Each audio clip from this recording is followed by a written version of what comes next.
Hello everyone, this is me Kapil सिक्का। स्वागत है आपका स्टडी की एजुकेशन प्लेटफॉर्म में। इकोनॉमिक सर्वे 2021-2022 हम यहाँ डिस्कस करने जा रहे हैं और आज हम उसका करेंगे पार्ट 2। चैप्टर 1 का पार्ट 2 आज हम देखेंगे, जानेंगे एग्जैक्टली किस तरह से स्टेट ऑफ इकोनॉमी को यहाँ पे बताया गया है।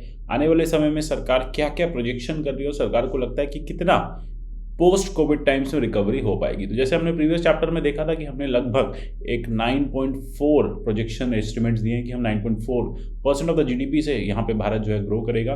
तो जानेंगे इसके सेकेंड हाफ में कि किस किस तरह से गवर्नमेंट ने स्ट्रैटेजीज बनाई है, गवर्नमेंट ने सोचा है कि प्रीवियस जो हमने काम किया है, फिर जो भी हमने रिफॉर्म्स करने की कोशिश की है, इकोनॉमिक बेनिफिट्स देने की कोशिश की है, तो उससे क्या बेनिफिट्स अब आपको इकोनॉमी में दिखेंगे। इस वीडियो के पीडीएफ में टेलीग्राम चैनल से आप डाउनलोड कर सकते हैं। आप मुझे @कपिल का ट्विटर हैंडल पे फॉलो कर सकते हैं। पार्ट 2 हम कर रहे हैं चैप्टर 1 का। चैप्टर 1 देखिए होलिस्टिक है पूरा, हम इसको यहाँ पे पार्ट्स में करेंगे। सबसे पहले आपको याद होगा हमने इंडस्ट्रियल इंडेक्स की लास्ट बात की थी, हमने आईआईपी की बात करी थी, इंडेक्स ऑफ इंडस्ट्रियल प्रोडक्शन की बात की थी। तो यहाँ पे हमने लास्ट एक चर्चा की थी 8 कोर सेक्टर्स की। तो देखिए सबसे पहले इंपॉर्टेंट फैक्ट ये बन जाता है कि कौन कौन से वो 8 कोर सेक्टर्स हैं। Fertiliser, crude, coal, electricity, natural gas, refinery product, cement और स्टील। ये आपको मिलेंगे 8 कोर सेक्टर्स। अच्छा, इन कोर सेक्टर्स का वेटेज कितना है आईआईपी में? जब हम आईआईपी यानी इंडेक्स ऑफ इंडस्ट्रियल प्रोडक्शन जब कैलकुलेट करते हैं तो उसमें 40% जो टोटल वेट होता है वो इन 8 कोर सेक्टर्स में होता है। यानी इन 8 कोर सेक्टर्स में पड़ने वाला कोई भी प्रभाव, होने वाला कोई भी आप कहेंगे इम्पैक्ट जो है वो आपके इंडस्ट्रियल प्रोडक्शन को इम्पैक्ट करता है, क्योंकि काफ़ी बड़ा वेटेज ये इस पूरे के पूरे इंडेक्स में लेके बैठा है। अब इसमें अगर आपसे पूछा जाए कि सबसे ज़्यादा वेटेज किसे दिया गया है, तो इन 8 कोर इंडस्ट्रीज में से सबसे ज़्यादा वेटेज है रिफाइनरीज को, फिर है इलेक्ट्रिसिटी को, फिर स्टील को, coal, crude oil, natural gas, cement and fertilisers. ठीक है, तो डिक्रीजिंग ऑर्डर में आपका सिनेरियो लगा हुआ है। ठीक है, अब यहाँ पे कहा जा रहा है कि कंजप्शन रेट, जैसे कि मैंने आपको लास्ट क्लास में भी आपके साथ डिस्कस किया था कि 7% जो है कंजप्शन रेट की ग्रोथ की बात की जा रही है। इसमें गवर्नमेंट कंजप्शन काफ़ी हाई है, हाँ प्राइवेट कंजप्शन अभी थोड़ा सा कम है। तो प्रोजेक्टेड एस्टिमेट ये है कि प्राइवेट कंजप्शन की भी रिकवरी हो रही है। देखिए इनफैक्ट गवर्नमेंट कंजप्शन तो है 110% पे पहुंच चुका है, प्री कोविड टाइम से रिकवरी हो चुकी है। प्राइवेट कंजप्शन की रिकवरी होनी बाकी है। इनफैक्ट ग्रॉस कैपिटल, हमने फिक्स कैपिटल फॉर्मेशन की भी बात की थी, वो भी लगभग 100% उसकी रिकवरी रेट हो चुका है। एक्सपोर्ट्स भी 100% और इंपोर्ट्स भी नो डाउट बढ़े हैं, और जीडीपी भी आप देखेंगे 100% रिकवरी रेट पे आ चुके हैं। 4% चल रही थी कोविड से पहले, अब प्रोजेक्शन है 9.2% का, तो लगभग डबल जो है हो गई है। तो सरकार कह रही है कंजप्शन बढ़ने के ना काफ़ी ज़्यादा रीजंस हैं। देखिए सबसे पहला रीज़न है यहाँ पे एक परसिस्टेंट सप्लाई चेन मैनेजमेंट है। कुछ सेमीकंडक्टर चिप शॉर्टेज थी, लेकिन उसका बहुत ज़्यादा इम्पैक्ट अभी इंडस्ट्री पे नहीं पड़ रहा है, क्योंकि वो चीज़ रिजॉल्व हो गई है। इनफैक्ट ये कहा जा रहा था कि जो सेमीकंडक्टर चिप शॉर्टेज है उससे डिमांड कम हो जाएगी ऑटोमोबाइल सेक्टर की, लेकिन जिस तरह से हमने 2 साल 3 साल की वेटिंग देख रहे हैं आजकल के नए कार्स में, 4 व्हीलर्स में, तो ऐसे में ये मान के चल रहे हैं कि कंजप्शन लेवल कहीं भी कम नहीं हुआ despite of the demand, despite of the supply side impact. Demand बनी हुई है, इनफैक्ट डिमांड बढ़ गई है। अब यहाँ पे अगर हम बात करें इन्वेस्टमेंट की, तो गवर्नमेंट की इन्वेस्टमेंट ने भी काफ़ी ज़्यादा ग्रोथ देखी है। गवर्नमेंट की जो पॉलिसी थ्रस्ट है, जिसमें गवर्नमेंट ने इंफ्रास्ट्रक्चर पे स्पेंडिंग की है, इन्वेस्टमेंट टू जीडीपी रेशियो जैसे हमने पहले भी डिस्कस किया था कि 30% के आसपास पहुंच रहा है, और ये अगर आप देखेंगे डेवलप कंट्रीज में 40-42% रहता है। अभी प्राइवेट इन्वेस्टमेंट की बात की जा रही है कि हाँ थोड़ा नेसेंट स्टेज पे है, लेकिन स्थिति जो है वहाँ पे भी काफ़ी बेटर है। प्राइवेट इन्वेस्टमेंट कम ज़रूर हो रहा है, लेकिन स्थिति बेहतर है। अब ऐसे में हमने क्या देखा कि गवर्नमेंट की ना जो एक्सपेंडिचर है वो काफ़ी बढ़ गया। गवर्नमेंट ने बहुत ज़्यादा लोन लेके बैंक से या बहुत ज़्यादा पैसा जुटा के एक्सपेंडिचर करना शुरू कर दिया। क्या इससे भारत में कोई क्राउडिंग आउट इफेक्ट तो नहीं दिख रहा? क्या ये रीज़न तो नहीं है कि प्राइवेट इन्वेस्टमेंट कम हो रहा है? तो एक टर्म यहाँ पे बन जाती है क्राउडिंग आउट इफेक्ट। इसका मेंशन जो सर्वे में नहीं है, लेकिन हाँ कई बार इकोनॉमिस्ट चिंतित रहते हैं कि अगर सारा पैसा सरकार ले लेगी बैंकों से, और अगर सरकार इन्वेस्ट करने लग जाएगी, एक्सपेंडिचर करने लग जाएगी, तो प्राइवेट लोग या प्राइवेट कंपनीज जो इन्वेस्ट करना चाहती हैं या जो प्राइवेट इंडस्ट्रीज चलाना चाहते हैं, प्राइवेट जॉब्स जो देना चाहते हैं, उनके लिए बैंकों के पास पैसा नहीं बचेगा। तो उससे क्राउडिंग आउट की फीलिंग आएगी, मतलब वो जो है वो बाहर कर दिए गए और सारा का सारा मार्केट की जो मनी सप्लाई है बैंक्स की वो गवर्नमेंट ने ले ली है। अच्छा, इसी के जस्ट एक ऑपोजिट होता है क्राउडिंग इन। यहाँ पे जब हायर गवर्नमेंट स्पेंडिंग होती है, लेकिन हम यहाँ पे मान के चल रहे हैं कि हम क्राउडिंग आउट से नहीं जूझ रहे हैं, हमें यहाँ पे शायद क्राउडिंग इन जैसे बेनिफिट्स दिखें। क्या होंगे वो? कि हायर गवर्नमेंट स्पेंडिंग है, हायर गवर्नमेंट स्पेंडिंग की वजह से इकोनॉमिक ग्रोथ बढ़ेगा, इकोनॉमिक ग्रोथ बढ़ेगा तो फर्म्स के पास और पैसा आएगा, वो इन्वेस्ट करेंगे, जॉब क्रिएट करेंगे, मनी सप्लाई जो है वो बेटर होगी। और कहा जा रहा है कि जिस तरह से क्लीनड अप बैंकिंग सेक्टर अभी भी रेडी है, तो वो प्राइवेट और पब्लिक दोनों की डिमांड को मीट करेगा। एनपीएस हमने लास्ट क्लास में भी डिस्कस किए थे, काफ़ी कम है, ठीक है। एनपीएस जो है स्ट्रक्चरली ठीक कर दिए गए हैं, बहुत सारे बैंक्स जो उनमें रिकवरी हो रही है, बैंक से मर्जर्स हुए हैं, तो कहीं ना कहीं जो एनपीए के लॉसेस हैं वो सब्स्यूम हो गए हैं, और ऐसे में प्राइवेट इन्वेस्टमेंट के लिए पैसा रहेगा। तो बैंक्स जो हैं वो क्राउडिंग आउट नहीं होने देंगे। ये चिंता हमेशा इकोनॉमिस्ट की रहती है कि अगर गवर्नमेंट ओवर एक्सपेंडिचर करने लग जाएगी तो प्राइवेट के पास पैसा ही नहीं बचेगा, सारा पैसा सरकार ले लेगी। देखिए, सरकार अपना पैसा नहीं लेती है, सारा पैसा सरकार जो है बैंक से उठाती है, उसको इन्वेस्ट करती है, उस पर जो रिटर्न आता है फिर उसको वापस कर देती है। तो अल्टीमेटली सरकारों का क्या काम होता है? सरकारों का काम प्रॉफिट मेकिंग नहीं होता है, उनका काम होता है सोशल वेलफेयर करना और डेवलपमेंट की तरफ ध्यान देना। अगर आप आरबीआई का इंडस्ट्रियल आउटलुक सर्वे देखेंगे तो वो भी ये कह रहा है कि प्राइवेट सेक्टर में एक ऑप्टिमिज्म आ रहा है, प्राइवेट सेक्टर में इन्वेस्टमेंट बढ़ रही है और एक्सपेंशनिज्म देखा जा रहा है।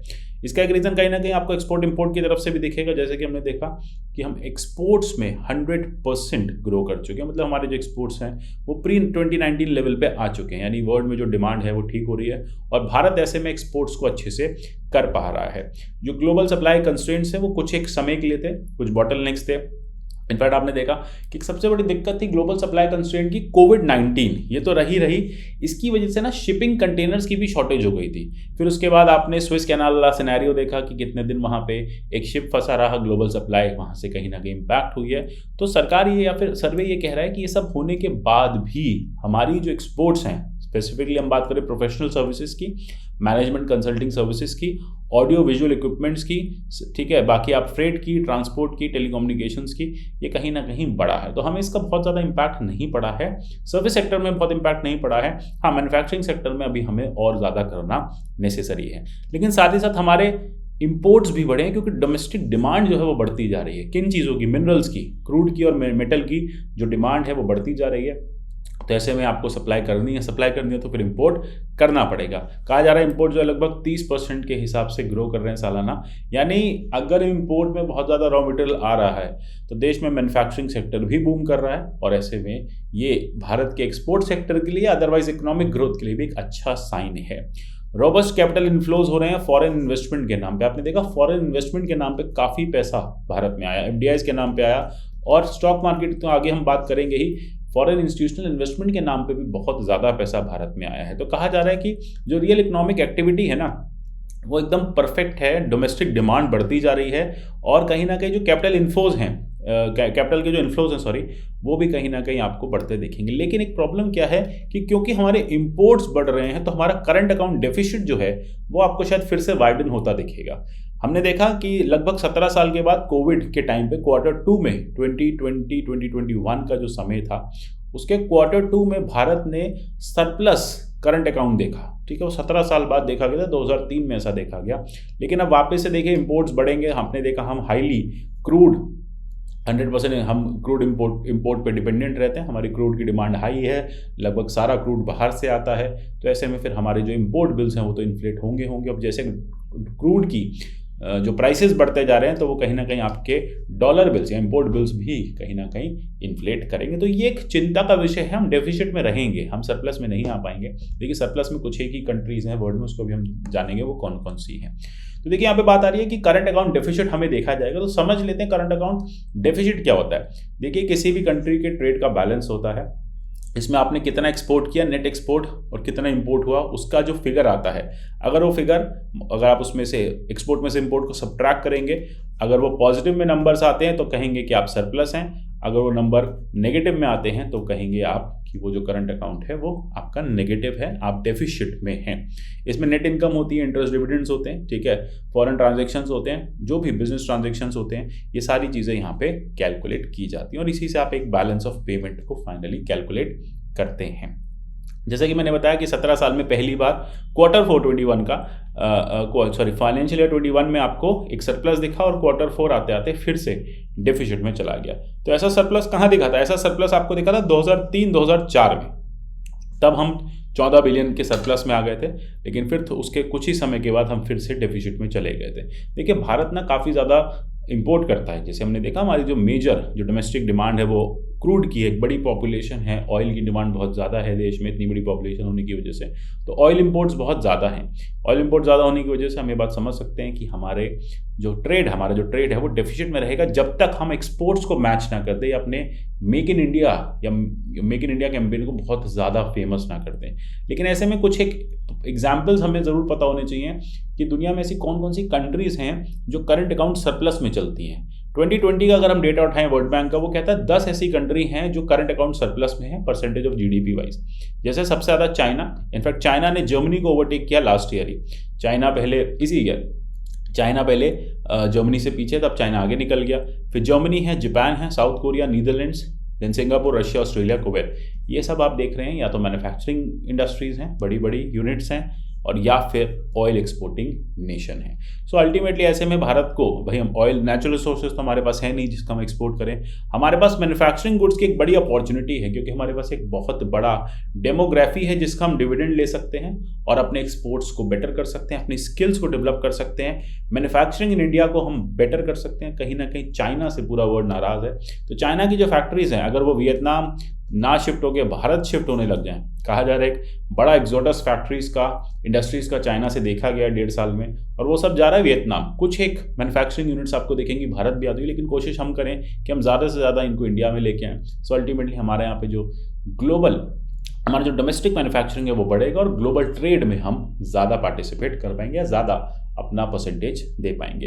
अच्छा, एक फैक्ट और आ जाता है कि आप ये बताइए कि दुनिया की ऐसी कौन सी कंट्री है जिसका सबसे बड़ा करंट अकाउंट डेफिसिट, आप यकीन नहीं करेंगे, वो कंट्री यूनाइटेड स्टेट्स है। लार्जेस्ट करंट अकाउंट डेफिसिट है जो लगभग 635 बिलियन डॉलर्स का है, यानी उनकी टोटल इकोनॉमिक आउटपुट का 3.1%। भारत का लगभग 2% है और वो लगभग 3 अपने इकोनॉमिक आउटपुट का 3.1%। तो ये आप एक फैक्ट जरूर याद रखिएगा, सर्वे में नहीं है, ये एक्स्ट्रा चीज़ें हैं।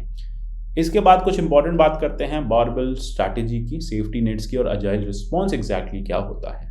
अब देखिए, बारबेल स्ट्रैटेजी में, अजाइल रिस्पॉन्स में सरकार ये कह रही है कि हमने बहुत ज़्यादा सेफ्टी नेट्स जो है यहाँ पे पॉलिसी मेकिंग में लिए हैं। बारबेल स्ट्रैटेजी में हमने क्या किया, या फिर अजाइल रिस्पॉन्स की अगर हम बात करें तो हमने बहुत ज़्यादा फीडबैक लिए, पॉलिसी बनाई, फीडबैक लिया, मिड पॉलिसी में फीडबैक लिया, मिड पॉलिसी रिव्यू किया। सो अल्टीमेटली क्योंकि वायरस आपने देखा किस तरह से म्यूटेट हो रहा था, चेंजेस हो रहे थे, ट्रैवल रिस्ट्रिक्शंस बढ़ रहे थे, सप्लाई चेन आ रही थी, तो सरकार कह रही है हम समय समय पे रिपीटेड वेव्स के अकॉर्डिंग अपनी पॉलिसी को चेंज करते रहे। हमने पॉलिसी में कुछ क्वेश्चंस भी रखे, सेफ्टी नेट भी रखे। सो अल्टीमेटली आपने देखा यही बारबेल स्ट्रैटेजी थी, हमने पहले भी डिस्कस की थी कि सरकार ने 2 एक्सट्रीम एंड्स पकड़े, हाई रिस्क और हाई रिवॉर्ड। इन दोनों चीज़ों पे हमने, लो रिस्क लो रिवॉर्ड दोनों चीज़ों पे हमने यहाँ पे फोकस किया। साथ ही साथ हमने वल्नरेबल सेक्शन के लिए काफ़ी कुछ इस बजट या फिर इस पिछले 1 साल में रखा है। जैसे कि हम यहाँ पे एक टर्म यूज़ किया, अजाइल अप्रोच। अभी अजाइल अप्रोच होती क्या है, देखिए ये आपकी एक ऑपोजिट अप्रोच है वाटरफॉल फ्रेमवर्क से। एग्जैक्टली पहले समझते हैं अजाइल अप्रोच क्या है। ये कहती है कि सरकार कोई भी पॉलिसी बनाती है, उस पॉलिसी के इम्प्लीमेंटेशन पे फीडबैक लूप बनाती है। मतलब जैसे जैसे पॉलिसी इंप्लीमेंट होती है, फीडबैक आता जाता है और according to the feedback loop policy real time adjustment करती है। मतलब ऐसा नहीं, it is just opposite to the waterfall framework. अब वाटरफॉल फ्रेमवर्क मैं आपको समझाऊंगा तो आपको अजाइल अप्रोच एकदम क्लियर हो जाएगी। वाटरफॉल फ्रेमवर्क कहा जाता है कि जैसे 5 ईयर प्लान होते थे, 5 वर्षीय योजना, एक बार सरकार ने वो योजना बना दी, उसको इंप्लीमेंट कर दिया, 5 साल के बाद देखेंगे कि योजना जो 5 ईयर प्लान्स हैं वो सक्सेसफुल हुए नहीं हुए। अजाइल अप्रोच इसी से दूसरी है। कहा जाता है वर्ल्ड की सारी कंट्रीज वाटरफॉल फ्रेमवर्क पे, जिसे conventional method of policy framing कहती है, इसी पे काम करती है। मतलब एक बार पॉलिसी बनाई, उसके बाद पॉलिसी भेज दी इंप्लीमेंट होने, पॉलिसी में जो भी फीडबैक आएंगे, जो भी इश्यूज आएंगे, सरकार जब पॉलिसी खत्म हो जाएगी तब चेक करेगी कि अच्छा ये कमियां थी। जबकि अजाइल अप्रोच में सरकार कह रही है कि हमने इसको अडॉप्ट किया है। हम क्या कर रहे हैं, हम एक इंटेलेक्चुअल फ्रेमवर्क के साथ काम कर रहे हैं, वेल एस्टैब्लिश्ड फ्रेमवर्क है, वो प्रोजेक्ट मैनेजमेंट कर रहा है, टेक्नोलॉजी डेवलपमेंट कर रहा है, टाइम टू टाइम फीडबैक उठा रहा है, इम्प्लीमेंटेशन के समय पे एक लूप बना हुआ है जिससे फीडबैक आ रहा है और फीडबैक के अकॉर्डिंग पॉलिसी जो है वो रीडिज़ाइन हो रही है, यानी देन इन देयर उसका रीडिज़ाइन किया जा रहा है। ऐसा नहीं कि जब खत्म हो जाएगी फिर रीडिज़ाइन करेंगे, यानी हमने कोई भी रिजिड अपफ्रंट प्लान नहीं उठाया है। अब देखिए इसी के ऑपोजिट जैसे यहाँ पे दिया हुआ वाटरफॉल अप्रोच, ये क्या होती है कि एक बार इनिशियल असेसमेंट किया जाता है, उस असेसमेंट के आधार पे आपने लॉ बनाया या फिर पॉलिसी बनाई, उस पॉलिसी को इंप्लीमेंट कर दिया। अब वो पॉलिसी रिजिड है, वो चेंज नहीं हो सकती और वही रहेगी जब तक वो खत्म नहीं होगी, ठीक है। तो सरकार कह रही है हमने ऐसा कुछ नहीं किया, हमने यहाँ पे कुछ एक फीडबैक मैकेनिज्म को रखा है और उसी फीडबैक मैकेनिज्म के चलते हमने अपनी पॉलिसीज़ को चेंज किया है। अच्छा, वो फीडबैक मैकेनिज्म आया कैसे, उसके लिए सरकार कह रही है कि हमने कुछ लगभग हाई फ्रीक्वेंसी इंडिकेटर्स को बनाया। 40 हाई फ्रीक्वेंसी इंडिकेटर्स यहाँ पे दिए भी हुई हैं, उसी के अकॉर्डिंग हम अपनी पॉलिसी को चेंज करते रहते हैं। अगर उन हाई फ्रीक्वेंसी इंडिकेटर्स में कुछ चेंजेस आए हैं, लेटर से पेट्रोल का दाम बहुत ज़्यादा बढ़ गया है, एनर्जी की कॉस्ट बढ़ गई है, एनर्जी सप्लाई डेफिशिट हो गई है, तो हमने उसके अकॉर्डिंग अपने आप को चेंज किया। तो सरकार कह रही है हम गवर्नमेंट डिपार्टमेंट से भी HFI के थ्रू डेटा कलेक्ट करते रहते थे, और प्राइवेट इंस्टीट्यूशंस जो कि हमारी पॉलिसी की कॉन्स्टेंट मॉनिटरिंग कर रहे हैं, वो भी हमें समय समय पर बताते रहते हैं कि क्या पॉलिसी में चेंज है। जैसे एग्जाम्पल के लिए सरकार ने कहा कि हमने GST कलेक्शन देखा, अगर हमारा GST कलेक्शन अच्छा हो रहा है तो हमें लग रहा है हमारी पॉलिसी काम कर रही है। पावर कंजप्शन अगर बढ़ गया तो इसका मतलब इकोनॉमी बूस्ट अप हो गई है। मोबिलिटी बढ़ गई है तो इसका मतलब कोविड के जो सिनेरियो खत्म हो रही है, कहीं ना कहीं लोग ट्रैवलिंग कर रहे हैं, डिजिटल पेमेंट्स बढ़ रही हैं, सैटेलाइट फोटोग्राफ्स के थ्रू हमने देखा, कार्गो मूवमेंट्स हमने ट्रैक किए, हाईवे टोल कलेक्शन हमने देखा। भाई हाईवे का टोल कलेक्शन बढ़ गया तो लोगों की आवाजाही, लोगों का मूवमेंट बढ़ गया है, इसका मतलब इकोनॉमी जो है वो रिकवर कर रही है। तो सरकार कह रही है हमने इन हाई पॉलिसी फ्रेमवर्क्स को, हाई फ्रीक्वेंसी फ्रेमवर्क्स को हमने ठीक से एनालाइज किया, और इंडिकेटर्स को हमने ठीक से एनालाइज किया, और फिर उसके अकॉर्डिंग हमने टेलर रिस्पॉन्सेज बनाए। ठीक है, tailor made policy. Tailor made policy देखिए वो पॉलिसी होती है जो प्रॉब्लम के अकॉर्डिंग बनाई जाती है। प्लानिंग कमीशन का एक ये नेगेटिव फीडबैक भी था कि नेगेटिव उसका क्रिटिसिज्म भी था कि प्लानिंग कमीशन ये जो 5 ईयर प्लान्स थे वो टेलर मेड नहीं थे। ठीक है, वो यूनिफॉर्म अप्रोच पे प्लान्स बना देते थे, 5 साल के बाद उनको रिव्यू करते थे, 5 साल में लेटर से 2 साल के बाद प्लान फेल हो गया। सरकार तो 5 साल का वेट कर रही है कि 5 साल बाद अगला प्लान आएगा। सो अल्टीमेटली लोगों को वो बेनिफिट नहीं मिलते थे। तो सरकार यहाँ पे सर्वे में यही कह रही है कि हमने वाटरफॉल फ्रेमवर्क को हटा दिया, हमने यूज़ नहीं किया। कन्वेंशनल फॉर्म में बहुत सारी कंट्रीज करती हैं, हमने एजाइल फ्रेमवर्क को यहाँ पे यूज़ किया है। अच्छा, जैसे हाई फ्रीक्वेंसी इंडिकेटर से रिस्पॉन्स आया, उसी हिसाब से हमने क्वेश्चंस बनाए वल्नरेबल सेक्शंस के लिए, है ना। क्योंकि देखिए सब यही कह रहे हैं कि once in a century pandemic है, अब अगली बार कब आएगा कब नहीं आएगा नहीं पता, लेकिन हाँ अब शायद बहुत जल्द ऐसा कोई पेंडेमिक नहीं दिखेगा। ठीक है, ऐसे पेंडेमिक में स्ट्रिंजेंट लॉकडाउन्स हुए, सरकार कह रही है कि हमने कैसे कैसे रिस्पॉन्स किया। देखिए जैसे जैसे प्रॉब्लम बढ़ती गई वैसे वैसे हम रिस्पॉन्ड करते गए। आपको याद होगा हमने पीछे के सर्वे में, हमने लास्ट सेशन में पिछले सर्वे की एक अप्रोच को डिस्कस किया था, 5T अप्रोच। टेस्ट करो, है ना, टारगेट करो, फिर उसके बाद प्रॉपर पॉलिसीज बनाओ, या फिर उनको प्रॉपर आप क्वारंटीन करो। तो ये सारी 5T अप्रोच पिछले सर्वे में, पिछले साल सरकार ने यूज़ की थी। सरकार कह रही है उसी पे हम आगे बढ़े। हमने क्या किया, जैसे ज़रूरत पड़ी इम्पोजिशन ऑफ स्ट्रिंजेंट लॉकडाउन हमने किया, जबकि केसेस बहुत कम थे। हमने टेस्टिंग इंफ्रास्ट्रक्चर को बूस्टअप किया, क्वारंटीन फैसिलिटीज़ को हमने क्रिएट किया, साथ ही साथ फ्री फूड हमने जैसे NFSA के थ्रू बांटा, डायरेक्ट कैश ट्रांसफर्स दिए, नरेगा में हमने यहाँ पे काम दिया, मुद्रा योजना चलाई, लोन्स दिए, और वैक्सीनेशन प्रोग्राम को रैंप अप किया। यहाँ पे सरकार कह रही है कि हमने कोविड-19 से हटने के लिए, से बचने के लिए काफ़ी इंपॉर्टेंट काम किया है। वो क्या क्या काम है ये देख लेते हैं। कैश ट्रांसफर्स के लिए स्कीम्स हम लेके आए। 500 रुपये पर मंथ जो है 3 महीने तक वुमेन जनधन अकाउंट होल्डर्स के अकाउंट में डाले। लगभग सरकार कह रही है कि हमने 20 करोड़ वुमेन को बेनिफिट किया। साथ ही साथ 1000 रुपये हमने दिव्यांग्स को और एल्डरली सेक्शंस को यानी सीनियर सिटीजन्स को दिए। साथ ही साथ PM किसान में हमने टाइमली इंस्टॉलमेंट्स पे किया। उसके बाद प्रधानमंत्री गरीब कल्याण योजना में additional free of cost food grain जो है 80 करोड़ लोगों को 5 रुपये पर पर्सन पर केजी पे लगभग बांटा गया। 1 नेशन 1 राशन कार्ड हमने इंप्लीमेंट किया, जिससे हमारी PDS सिस्टम की पोर्टेबिलिटी हो पाए। ठीक है, कोई भी मजदूर आदमी है, अगर कोई भी ऐसा माइग्रेंट लेबरर है, कहीं और काम कर रहा है, तो किसी और स्टेट में काम कर रहा है, तो अपने राशन कार्ड का बेनिफिट ले पाए। फिर उजाला स्कीम हमने बेटर करी। फिर प्रधानमंत्री गरीब कल्याण योजना, रोजगार योजना के थ्रू हमने 6 स्टेट्स में, लगभग जो 6 स्टेट्स के माइग्रेंट वर्कर्स थे, जब अपने स्टेट वापस पहुंचे तो उनके लिए हमने काम की व्यवस्था करी, हमने उनके लिए एम्प्लॉयमेंट जनरेशन किया। फिर नरेगा के थ्रू तो आप देख ही रहे हैं कि कितना ज़्यादा इस बार सरकार ने नरेगा को बूस्टअप किया। जो भी माइग्रेंट लेबर्स कोविड में वापस पहुंचे थे, सबको नरेगा में काम देने की कोशिश की गई थी। और साथ ही साथ मनरेगा की जो वेजेस हैं वो 20 रुपये लगभग बढ़ा दी गई हैं। ठीक है, तो यहाँ पे एक सब्सटेंशियल हाइक तो हम कहेंगे हुआ ही हुआ है। फिर एम्प्लॉय प्रोविडेंट फंड को लेके सरकार काफ़ी ज़्यादा सचेत हुई। सरकार ने यहाँ पे 12% कॉन्ट्रीब्यूशन किया और 12% एम्प्लॉय से कराया।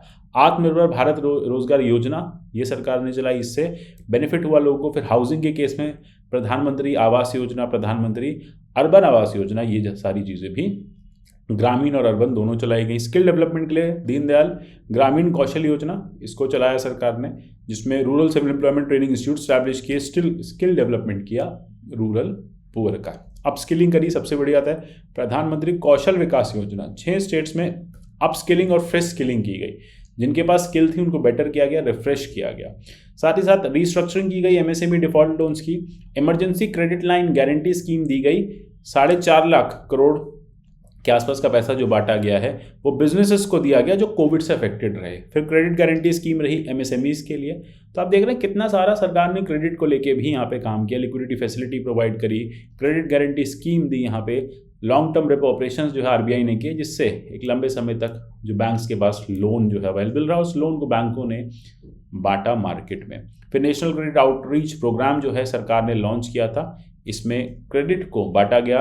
फिर किसान क्रेडिट कार्ड्स जो हैं वो डिलीवर किए गए और पीएम स्वनिधि स्कीम को दिया गया अर्बन स्ट्रीट वेंडर्स के लिए। मतलब जो भी अर्बन स्ट्रीट वेंडर्स होते हैं वो अपना बिजनेस वापस से स्टार्ट कर पाएँ। कोविड में बिजनेस काफ़ी खराब हो गया था।